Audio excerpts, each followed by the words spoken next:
Good evening, everyone. We're going to go ahead and get started. Thank you for joining us tonight to our TAM District Financial Aid Info Night. I'm going to go ahead and introduce myself, and then I will have the rest of my colleagues at the other school sites also introduce themselves. And so, with that being said, we're going to go ahead and get started. My name is Kayla Itzen, and I am the College and Career Specialist for Tamalpais High School. Hi, everyone. My name is Lisa Newmeyer, and I am the College and Career Specialist at Archie Williams High School. Hi, everyone. I'm Becky Bierston. I'm the College and Career Specialist at Redwood High School. Hi, I'm Julie Gannon. I'm the College and Career Specialist at San Andreas and Temescal High School.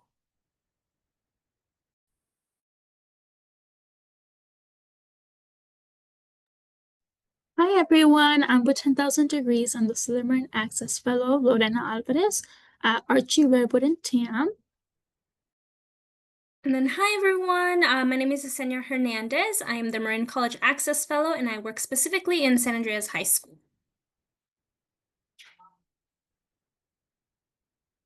And before we get started with our presentation, we are using a webinar format for tonight, so that essentially means that we cannot see or hear the audience, but you, the audience, can see and hear us. And therefore, if you guys have any general questions, please make sure to use the chat and the Q&A box. We will have someone monitoring that and making sure that we answer any questions. And lastly, this event will be recorded, so please make sure to sign in, because if you would like to have this recording emailed to you, we will use the sign-in link in order to email those out. Thank you, Yesenia. For everyone who hasn't heard about 10,000 Degrees, we just want to introduce ourselves. We're a nonprofit that supports students furthest from opportunity with college applications and financial aid applications. We partner with our school districts in the regions we support to provide additional support. And that can mean anything from hands-on support with financial aid applications to presentations like tonight's.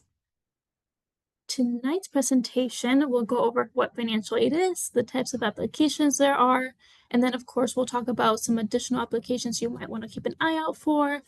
And we will also have time to talk about what happens after you apply to financial aid, and then also to ask all your questions. If you haven't had a chance to sign in, here's the QR code. And we will also come back to it, so no worries. Okay, so what is financial aid? I'm just going to start off with a general definition. It's just money that is gifted, paid, or loaned to students to pay for their college education. Gift aid is anything from grants to local scholarships like the 10,000 Degrees Scholarship. Paid money is money that is essentially offered to the student through their financial aid package, but they do have to earn it through work. And then, of course, loans are the money that you have to return afterwards, and it is usually with interest. Okay, so for our families who are considering whether or not to apply, we always just like to remind everyone that completing a financial aid application is the first step to seeing whether or not what is available to your students. For all you know, you might be able to qualify for lower interest loans if you do need to take out loans compared to outside providers. So it's always a good option to submit an application. We also like to recommend submitting one just because some scholarships and colleges actually require those to be able to be considered for additional scholarships. And then there's also something called the California Assembly Bill, which we will talk about in future slides. Okay, so now I'm just going to talk about some common myths we sometimes hear when we're working with students with financial aid applications or just in general. Sometimes we hear students say that they think they can't afford college, and to that, we just always want to remind everyone that there's a lot of scholarships and grants out there, and you just have to look for them and apply to them. For our students who are undocumented and think that they can't get financial aid, we just want to reassure you that there are laws in California that help students receive financial aid, and we are always happy to help all our students to apply to those applications. For our families who think they might not be able to qualify for financial aid, we just want to remind you that loans are a type of aid, and students are always also encouraged to apply to as many scholarships as possible. It's just a matter of finding them. And you have so many people at the College and Career Center here to help you find those resources too. Okay, so where does financial aid come from? Financial aid can come from many different places. It can come from the federal government, the state government, your student's college or university, and other miscellaneous sources like parent support, savings, and additional local scholarships. I always like to encourage my students to speak to their college and career specialists to just hear about the local scholarships in their community so they're not missing out. And then, of course, always looking at online at the schools you're applying to, what additional scholarships they have. Yes, okay. So for our students who are applying to the free application for federal student aid, you would be considered for federal aid, which is the Pell Grant or the Education Opportunity Grant. These two grants, the first one varies based on your SAI, which is the Student Aid Index. This was previously called the Expected Family Contribution. They just changed the name. This number is essentially just used to determine how much your student will be eligible for federal and need-based aid. And then for the Federal Supplemental Education Opportunity Grant, we just like to remind students that this is limited availability by school. So we always like to encourage everyone to apply to the financial aid applications as soon as they can. Of course, don't rush yourself because we want to make sure everything is answered correctly, but also don't leave it for the last second. And these amounts do vary. So these are the amounts for 2025 to 2026. And you're welcome to take a picture of the screen, but we will also be sharing these slides to whoever registered using the attendance link.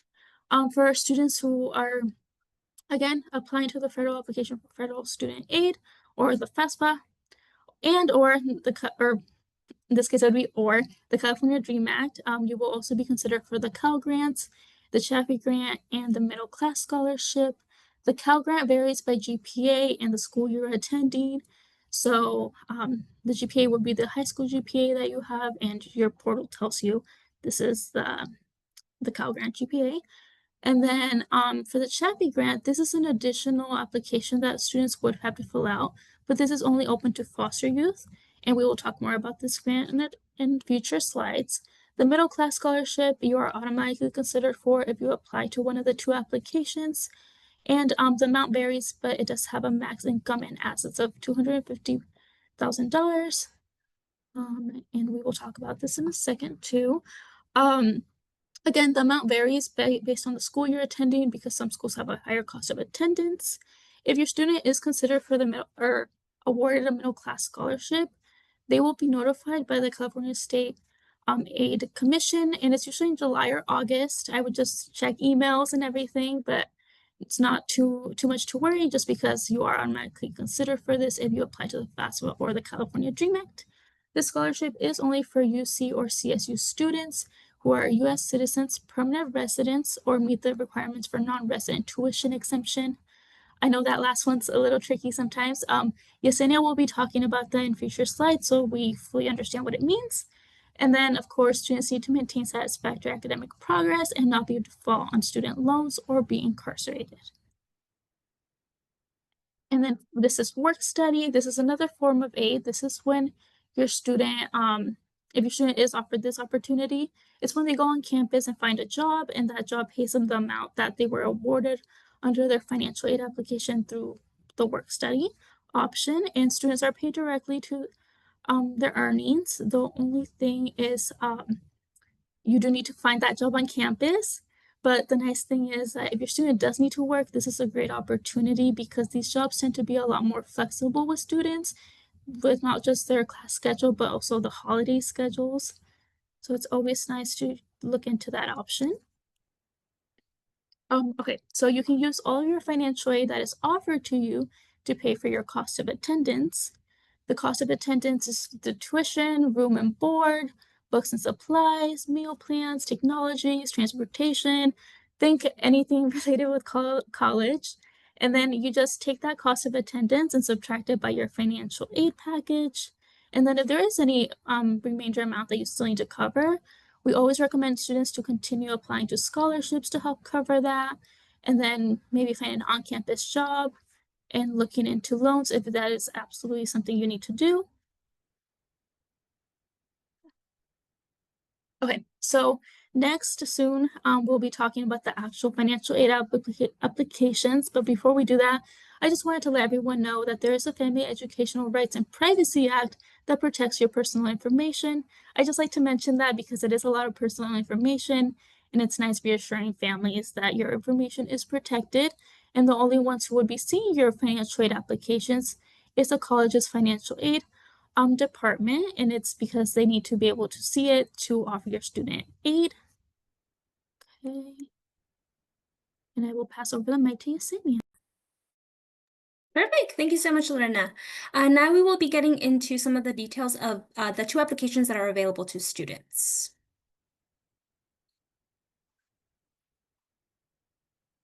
First, a couple of reminders. First and foremost, your student is only filling out one of the applications, depending on the requirements that they fulfill for either of the applications available. And the other thing is that students do have to apply every year they go to school. So again, make sure you connect with your CC specialist to get any help and support with the applications. The first application we will be going over is the FAFSA application, or the free application for federal student aid.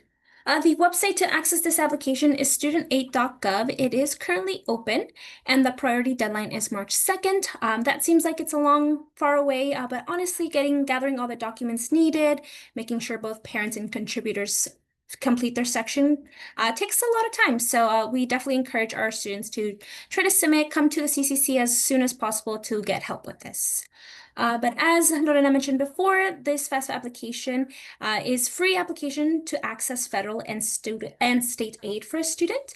And therefore, the students who can apply to this application are our U.S. citizen students, our students who have legal permanent residency, also known as having a green card, or other eligible non-citizens. And again, if you have any questions about whether your student fulfills these requirements, definitely visit our CC specialists. One of the very first steps in opening up a financial aid FAFSA application is creating an FSA ID. And an FSA ID this year is just their unique username and password, which all students and contributors will need to create one this year. And this is with this FSA ID is how students and contributors will sign and use their FSA every year to legally sign the FAFSA application. Another important thing to set up is verification methods. Again, just for the safety of all of the information going in here, we want to make sure we are adding phone number and email if possible. In regards to our FSA IDs, we also want to remind students and contributors to make sure that they are using their full legal name and making sure that they are correcting their social security numbers in the application when they put them in. Because again, only one social security number, one email can be associated with each FSA ID, so it's very important we get it right the first time. And another thing that we want to flag is for our contributors who have no social security number, just the process and how they are going to create one. First things first, they are going to go ahead and check off that little box that we have highlighted or circled in red that says, I do not have a social security number. In that case, instead of inputting their social security number, which they would have regularly done, the application will prompt them instead to put their contact and address information. Then contributors may be present with knowledge-based identity validation questions in order to verify their identification. Again, sometimes they may be presented, sometimes they are not. It just depends.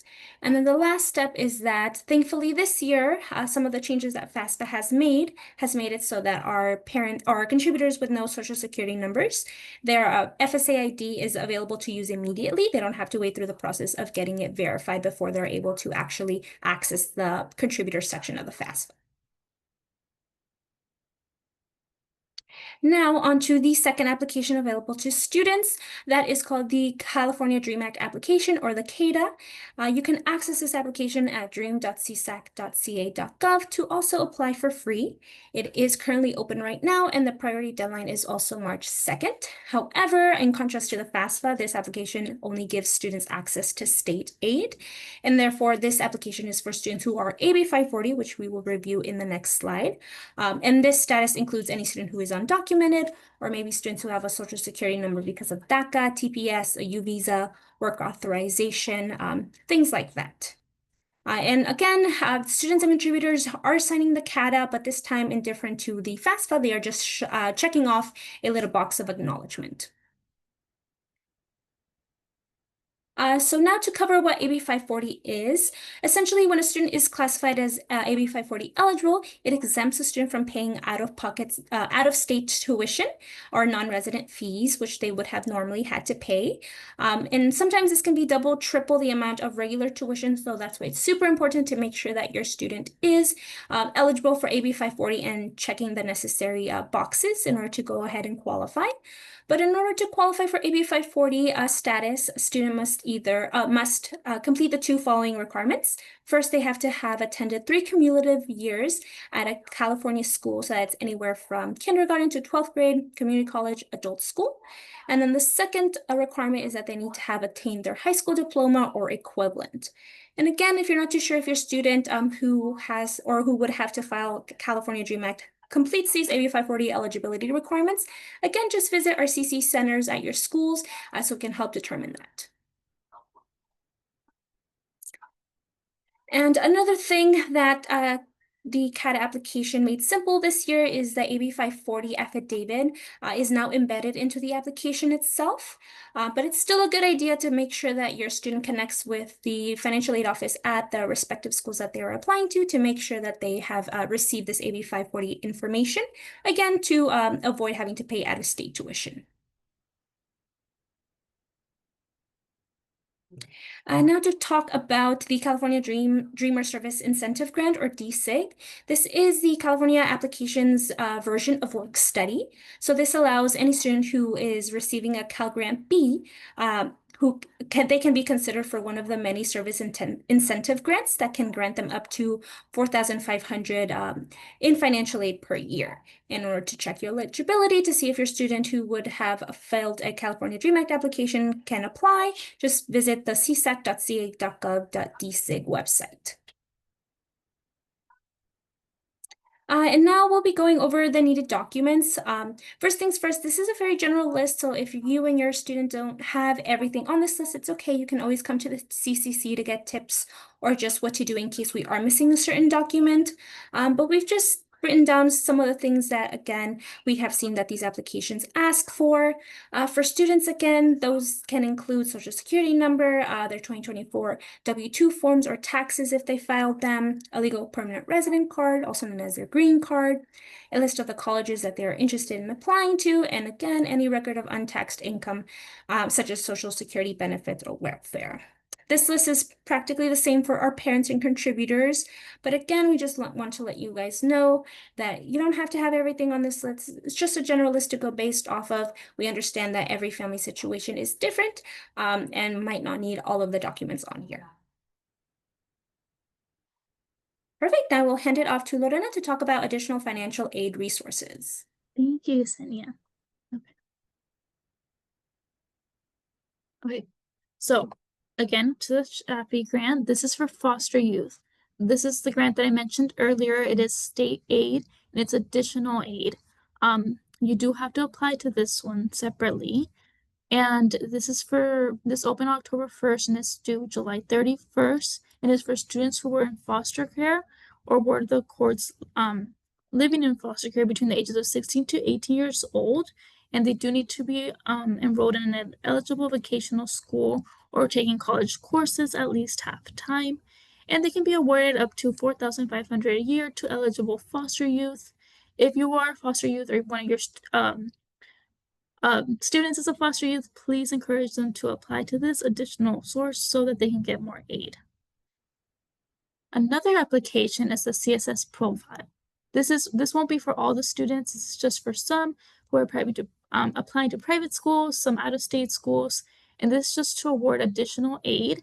Again, it opened October 1st, but this deadline varies by school. So I really encourage everyone to visit the CSS profile if you're applying to some private or out-of-state schools, just so you can go ahead and check the list of participating schools, so you know whether or not your school will require this form of this profile, and also so you can check the deadlines. Students who will be completing this profile will have to pay $25 for the first school and $16 for every school after that they do add. But that said, there are waivers available, and we encourage you to reach out to your CC specialist for support with obtaining those if you need them. Okay. Another type of aid is the CalKids. This is a program for eligible students, and that can be awarded $1,500 if you're eligible and continuing your school or career training. This is for low to moderate income students who were enrolled in public schools during 2021 to 2022, and that could be whether they were in first grade through 12th grade, and the award details vary just by depending on their eligibility. On the first row, you can see that low to moderate income students can receive up to $500. Foster youth can receive an additional $500, and then students experiencing homelessness can receive another $500 on top of those amounts if they are eligible. And this program is really meant to help kickstart your savings for higher education. So if you have younger students who did receive this aid, it's always nice to encourage families to, if they can, to go in and claim their accounts so that you can start saving for your students' education. The funds, once claimed, are sent directly to the schools. So students who are eligible would be stating what school they'll be attending so that the money can be sent to the school. To check if you are eligible for this, your student will need their birthday and the county of the high school they are attending. And then they'll need their student's statewide ID number, which is a 10-digit number that can be found on the high school transcript. If you need help finding this number, please reach out to your counselors or CC specialists to get help finding it so you can see if you are eligible. And then you can check that at the website at calkids.org. And then we just want to let you know that if you do claim this amount, if your student claims the amount, they will need to report this in the following year's FAFSA or California DREAM Act as an asset. So just keep an eye out for that. Okay, the 10,000 Degree Scholarship. This is another aid. I know it's a shameless plug, but we want to get all the seniors who can to apply to it so that they can get additional aid. It's open to all the 8 regions we serve, which are in orange. And this is, we have no GPA requirements or test score requirements. There's no citizenship or documentation status requirement. It's really just about getting students to get more aid for those who need it so that they can continue their education, whether that's a career program, community college, four-year college or university. We personally do not mind whatever, as long as you're continuing your education and you demonstrate financial need. That said, we do ask that students submit the FAFSA or the California DREAM Act, and that's just because we want to make sure that you're getting all the aid that's available to you so you're not missing out on any money. And then to apply, you just apply to our website. The student will need a student portal, and they're just going to be asked to answer a few questions and provide some personal statements. Don't let your students be a little nervous about the statements. We just want to learn more about your student to see how much aid they need and whether they are eligible for it. And this is due, it has a priority deadline of March 2nd. We try to align these deadlines with the financial aid applications just to make it easier for you guys to remember. If you need help with these applications, please reach out to your college and career specialist. And if 10,000 Degrees is at your school site, we are always happy to help with these applications. Okay. And then for other scholarships, we always recommend visiting your College and Career Center website for local scholarships and always encouraging your students to go see their college and career specialist for support finding local scholarships and applying. Our website, the 10,000 Degrees Outside Scholarship webpage, also has outside scholarships. I like to show my students that page just because at the very end, there's a bunch of scholarships listed, but at the very end, there's a website called Scholar Match that I like to use to help my students kind of filter through a bunch of local scholarships just to see what they're eligible for, to make it a little less overwhelming for them. And then we also always encourage students and families to visit the college's financial aid website and also their departments or whatever major they're choosing, that website, to see what other scholarships are available to their students so that they're not missing any aid available. Okay. I'll pass it over to you guys. Thank you, Lorena. Now we'll talk about a couple of the things that might happen after you apply to financial aid.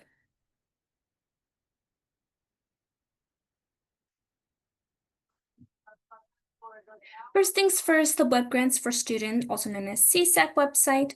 In order to create this account, you can just go to mygrantinfo.csac.ca.gov. For students who filled out the FAFSA application, they will have to create a new account on this website, and we recommend them to use their same information that they use for the FAFSA, so make sure we're using that same social security number and the same format we use for our full legal name. That essentially means if we have 2 last names, to put those on there, a middle name, put that on there as well, just so that they can correctly identify the student. We also recommend students to write this login information down, again, because it's just an additional thing that they have to remember. However, if you were a student who filled out the California Dream Act, when you created your California Dream Act account, you actually created the Web Grants account as well, so you will just use that same login information in order to log into your Web Grant account. And essentially, this website is used for a student viewing their state California Grant Award, so whether that's the Cal Grant A or B, or even C that Lorena talked about a little bit earlier. And this website is super important because this is where the student will confirm what school they're going to, so the money can get dispersed to the correct institution. And so the student can also verify their graduation date. And it's very important that a student creates this account, because if they do not complete the last 2 bullet points, their school of attendance and the graduation date, they will actually not receive their California grant. So again, we do not want students to miss out on any aid. So make sure you connect with the CCC center at your school so that we can help you create this account. Another important thing that may happen after filing financial aid is financial aid verification. What is it? It's essentially sometimes a randomized process where schools ask for additional documentation to verify the information that your student put on the financial aid applications. And this typically happens around the January/March months. So how will your student be notified that they are verified? This all happens through a to-do item on your student's college portals or financial aid portals. Every school is a little bit different. But essentially, that's how they will be notified. So we also always recommend students to check their college portals frequently, again, to not miss any important notification and to-do items. But some of the things that get verified are the income reported on the financial aid applications, household size, dependency status. Those are some examples that we've seen. And if your student their income or tax information is being asked to be verified, we do recommend students to visit the irs.gov/individuals get transcripts so that they can get those mailed to them, and then we can adequately send those into the institutions. But again, if this is a little hard to do, or you're a little bit confused if you're a student who was selected for verification, please visit your CCC, because again, some of these items do have deadlines. And unfortunately, sometimes those deadlines, if they get passed, can affect your student's financial aid package. The other thing that students need to look out for is their financial aid offers letters. So these are essentially just documents that list the school's cost of attendance plus any financial aid that the school is offering the student. And again, a student will only receive a financial aid offer letter from the schools that they actually put on their financial aid applications. And so when do students receive this offer letter? If you're a student who is applying to a 4-year, you get this financial aid offer letter shortly after you are accepted. However, if you are a student who is attending community college, this can take anywhere until the months of May or June. It's just a little bit longer because of the process of community college, but you will eventually also get your financial aid offer letter. And where can students view their financial aid offer letter? Again, all this happens in their student portal, so it's also super important to create those as soon as possible in case the financial aid offer letters become available. And here we just have a general financial aid application timeline of when we recommend students to start working on items. Again, right now in October, the financial aid applications open up, so it's super important to start working on those already. I know in a couple of slides later on, we'll talk about some of the workshops we have planned at each of our schools that me and Lorena assist. So definitely look out for those. But in the November and December months, we recommend students start creating their college portals for all the schools that they've applied to, explore scholarships, not only with our 10,000 degree scholarship, but as Lorena mentioned, the additional resources out there for students. We also recommend students to submit their college applications, again, due December 1st, and create and submit any CSS profiles for any early decisions students may want to take for their schools. In the January and March months, we do recommend students to, again, make sure that they submit their financial aid offer letters by that March 2nd priority deadline. complete any to-do items that they have been notified on their college portals, including verification. College admissions decisions will start to kind of fly in during this time as well.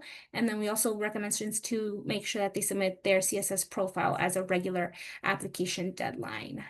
In the March through May months, we recommend students to start creating those web grant accounts for students again so that they can view their California grant financial aid that they're being offered.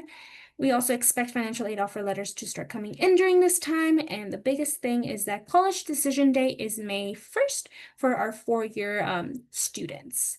And then over the summer months, we recommend again to complete those to-do items for our web grants for students' accounts. We also recommend students to start submitting final documents such as anything that has been verified. We also recommend them to accept their financial aid offers. And again, we expect money to be dispersed during this time for students. Perfect. I'll hand it off to Lorena. Thank you, Yessie. Okay, so now we're going to talk about some events and resources. Let's see.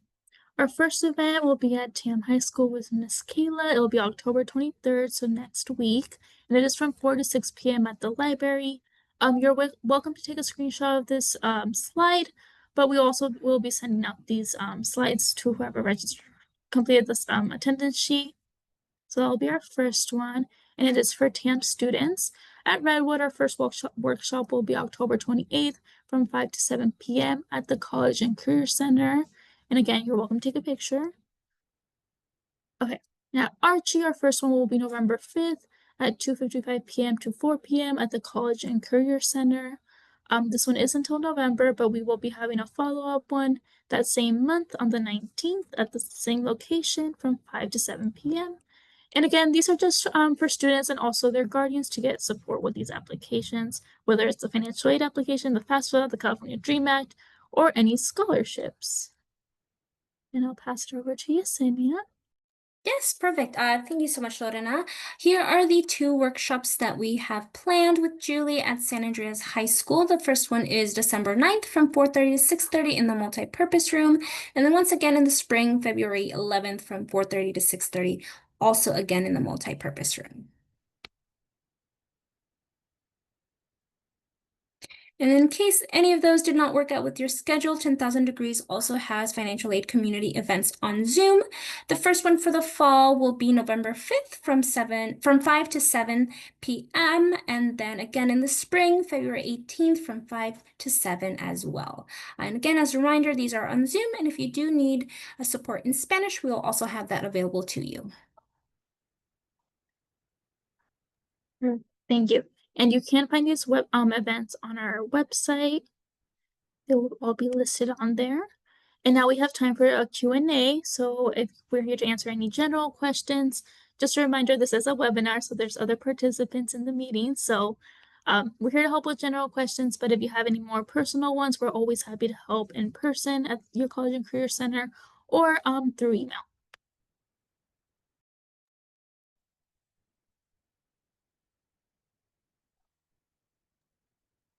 So we do have a few questions popping up in the chat. The first one is, if your child will not be applying for financial aid, do they need to fill out a FAFSA and TSS form? I am hearing a lot of mixed responses. My understanding is that you need to fill the form out to be considered for merit and scholarships. Please advise. I always say that, yes, I think all families should fill out the FAFSA. And if their school also asks for the CSS, so that would be 2 financial aid applications. There's no way that any of us could know the policies of every single four-year college out there and whether they would want that application in order to consider a student for all institutional aid. They did shorten the FAFSA this year. I did it with a student literally the other day. It did not take long at all. And so my theory is always do it your senior year, see what happens. And then if they don't get any aid, and then as a family, you make a decision that you're not going to complete those forms subsequent years, that's fine. I was cooking dinner, I admit, I apologize. While this was going on, I was listening, but did we talk about the opt-out form? the Assembly bill. I didn't remember if there was a full slide on that, but basically, for any of these TAM district families, if you do make the decision not to apply for financial aid, you are supposed to pick up an opt-out form from your college and career specialist and sign it. If the student is over 18, they can just sign it themselves without a parent signature. But we do have to track for every one of our seniors to find out if they are applying for aid, and those that aren't are, again, supposed to fill out an opt-out form. Thank you, Lisa. Just to add on, I don't know, we mentioned this, but submitting a financial aid application doesn't mean you actually have to accept any of the aid. If you decide you don't need it, you're good. You don't have to do anything about it. So you don't lose anything in applying, just to see what they can offer you. And I'll go ahead and answer a question that we have about guidance for what to include on a FAFSA. Someone has a question, do you specifically include information about a 401k or home ownership? So the FAFSA has a set amount of questions. I think the number is 36. They will not be asking about your home ownership of your primary home. They will not be asking about the value of that home, and they will not be asking about your 401k or retirement accounts. They will be asking about other more liquid income that you might have or other accounts you might have, such as, potentially your checking account or an investment account and your income as reported on your taxes. But they will not be looking at your retirement or home ownership in terms of the calculation for college affordability.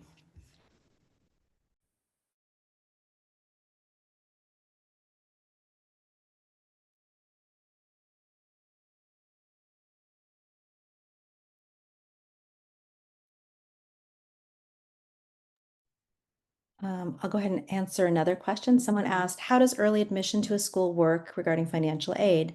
An example, if we get accepted, but we don't know how much financial aid we'll get, how can we know if we can accept this school? So universally, the date to accept your admissions at any school would be May 1st. We call that decision day.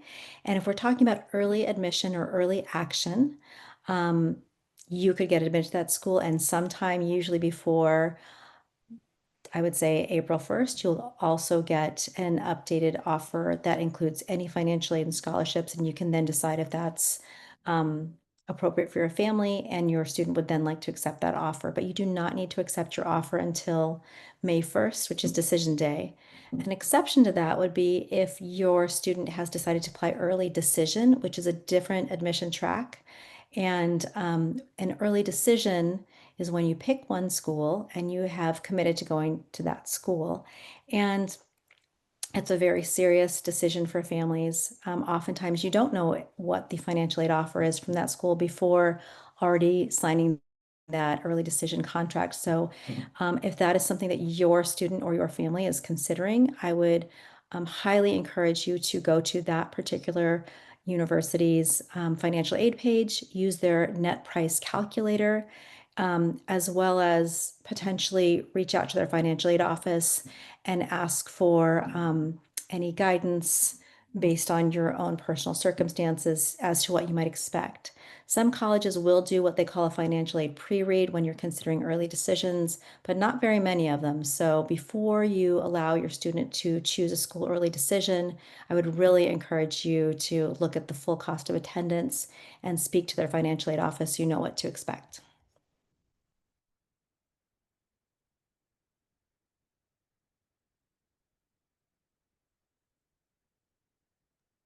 Okay, so we have another question. Do I need to update the FAFSA yearly for each child in college? And the answer is yes. All students must renew their financial aid application every single year if they want to continue to be considered eligible for financial aid. And again, each student would update or renew their application, and the contributor would also have to renew and update their information for each student.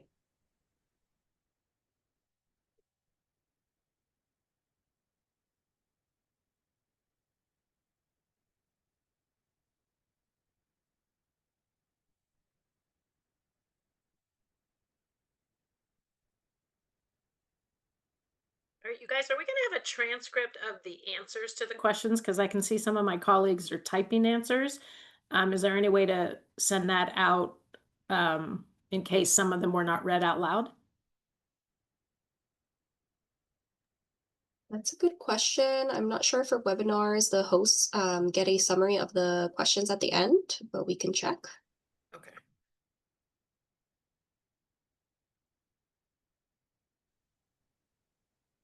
I can go ahead and answer this question too about repeating the comment about the opt-out form.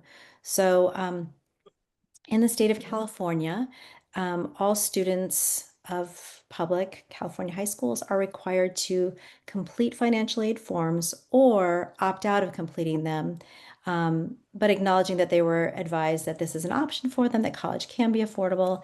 And the idea behind it was before this became an assembly bill, that many students were leaving a lot of scholarships, grants, financial aid on the table, thinking that college was not affordable to their family.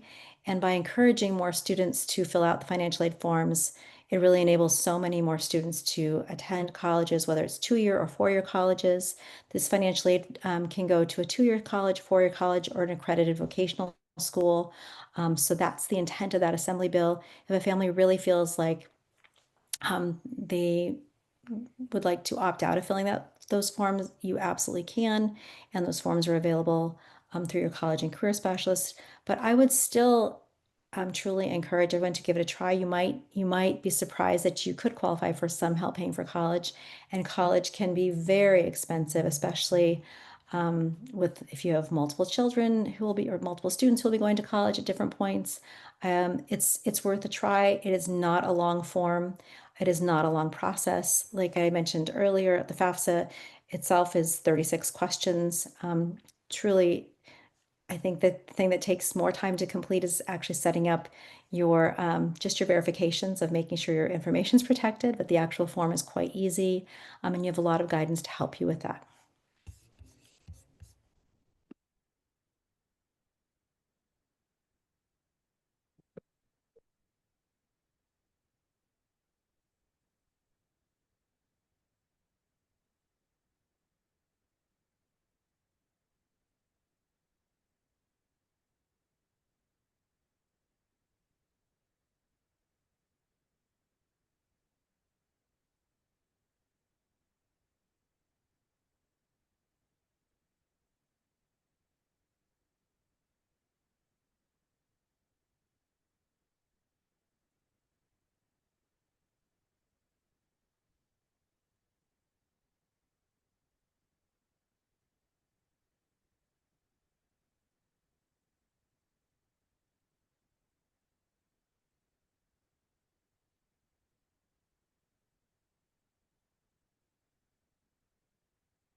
Do we have any more questions? I think we have one more question, and then we can see if there's any left over. This question is, in the case of a divorce, does a parent who does not claim head of household dependent of the child also complete the FAFSA? So whoever claims the student on their taxes does not necessarily need to be the same person that fills out the FAFSA. The FAFSA is asking for the parent, whether it's the custodial parent, the non-custodial parent, whether however present that parent is for the student, it is the parent who contributes the most financially to that student who would be the one to fill out the FAFSA form for that student. I think they might add over the last 12 months. I think they clarify that. In the past, it did used to be who had primary custody of the student, but now they rephrased it to who provides the most financial support. The CSS profile, however, if any of your students, and I don't know if there's any students on this call, hello students, if any of your anyone has to fill out the CSS profile, very often the non-custodial parent will also have to provide their information. It's a much longer, more detailed application, which many will not enjoy doing. However, the schools that do ask for that additional application have much larger financial aid budgets. So it can be some of the more expensive schools, but some of those more expensive schools have a lot more financial aid to give. So I had a student today ask me, do I have to do it? And I said, well, you don't have to do either one of them. But if you want to be fully considered for all aid, my recommendation is that you do the FAFSA and the CSS profile. So hopefully she'll take that advice. Yes, I also wanted to add, I just saw that there was a question in Spanish. So if any of our parents need that, we also have the presentation in Spanish that we can email out. Vi que una pregunta nos llegó en español, entonces si nuestras familias necesitan la presentación en español, igual la tenemos y las podemos mandar por correo.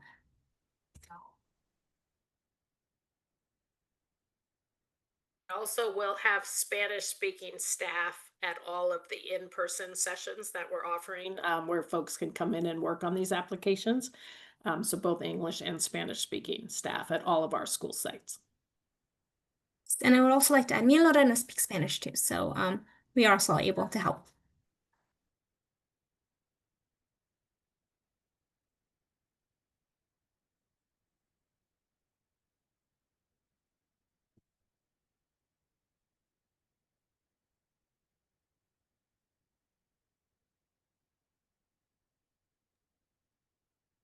We have another question coming in the chat. If 529s are in the grandparent's name, is that info included in the parent's FAFSA? Correct me if I'm wrong, but I believe they would only include it if it's under the parent or student name. I believe if grandparents have it under their name, they would not be required to report it. That's true. So for the first FAFSA, you would not report that 529 because it's not in the custodian, it's not in the parent or the student's name. However, the distribution would be reported the following year when the student updates their FAFSA.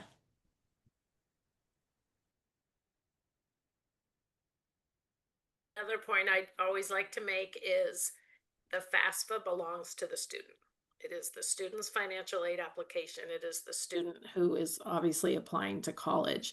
I went on a webinar recently where this year they're really recommending that the students start the process this year. In the past, the parent could start it for their student. But they say everything goes just so much more smoother if the student is the one to start it and then invite their parent or / contributor to answer their part of it. And then both parties would need to electronically sign it.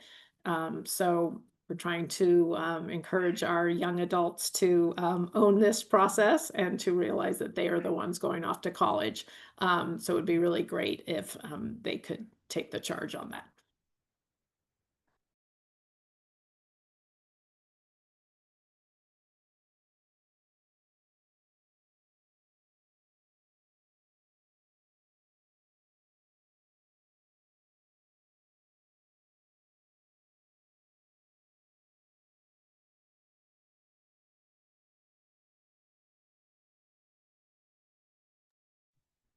It looks like we've come to an end of our questions for now.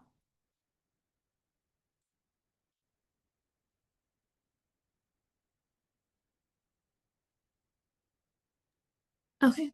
I'm just sharing our office hours for Yesenia and I. I'm at Redwood every Tuesday and first Monday of the month, Archie Wednesdays and second Monday of the month, and Tam at every Thursday and third Monday of the month from 8:30 a.m. to 3:30 p.m. You can find me in the College and Career Center, so stop by and say hi to all of us. And then I'll pass it to Yessie. Yes, thank you, Lorena. Like I mentioned before, I am at the San Andreas school. Also, in case we have any parents from Temescal, they are also welcome to join my office hours there. But I am there every Monday from 10 to 2:20 in the CC with Julie over there. So definitely please come and see us if you have any questions.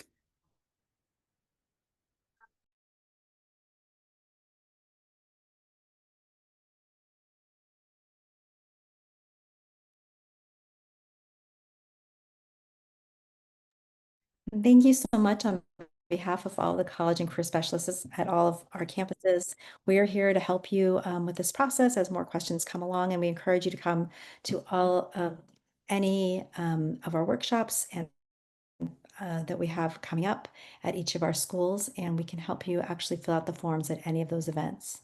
Thank you.